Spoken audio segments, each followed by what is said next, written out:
لي الشتاء، فهمت ولا؟ نعم. الشتاء اسمو كتعني فصل الشتاء، فصل الشتاء، فهمت ولا؟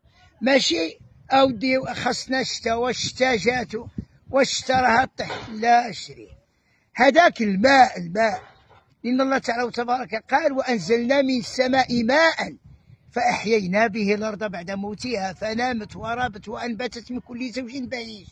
والرسول صلى الله عليه وسلم قال استقيموا يمطركم ليلا ويشمسكم نهارا. الماء عاوتاني اسم آخر المطر، فهمت؟ والله تعالى وتبارك قال وأن لو استقاموا على الطريقة لأسقيناهم ماء غدقا، وأن لو استقاموا على الطريقة لأسقيناهم ماء غدقا، يعني الاستقامة،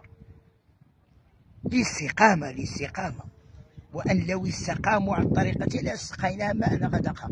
الماء ديال الله تعالى وتبارك، والعباد ما مستقماش وهي ما كاين والو. السي حبيبي بغيت نسولك على الغلاء اللي راه كاين دابا تاع الخضره.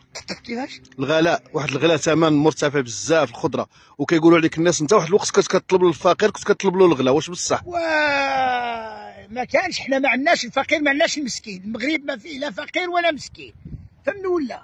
المغرب فيه الغول، واش هذا اللي يشبع بيرة ومحيا ويهرس 7 طوموبيلات هذا مسكين؟ الراجل غادي مروح لدارو وجوج يتعرضوا له بالجناوي يحطوا له جناوي في العنق، هادو مساكين. الراجل يدي ديال الناس ياكل ديال الناس ينصب يكذب، هذا مسكين. ما عندناش مسكين المغرب، ما كانش، عندنا الغول، الغول. يعني انت مع هذا الغلاء وهذا الغلاء اللي راه كاين دابا في الخضره؟ الغلا من الله والرحم الله، لان الخضر والفواكه ما عندهاش يعني الخضر والفواكه ما عندهاش قانون اللي ينظمها ويدير لها السعر، هي كتبقى في المضاربه مع السوق على حساب العرض والطلب. اذا كان العرض كثير والطلب قليل البضاعه كترخص.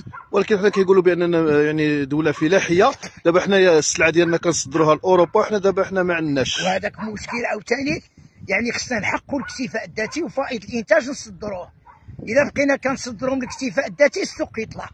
هذا اللي راه واقع في المغرب. هذا دابا اللي راه حنا كنصدروا من الاكتفاء الذاتي السوق يطلع. يعني واش هذا الشيء متعمد من طرف الوزراء ولا هذا الشيء يعني هذا قانون تاع الدوله، ويعني قانون تاع يعني النظام العالمي غادي بهذه الطريقه؟ غادي بهذه الطريقه وصافي، ماشي متعمد هذا الشيء يعني.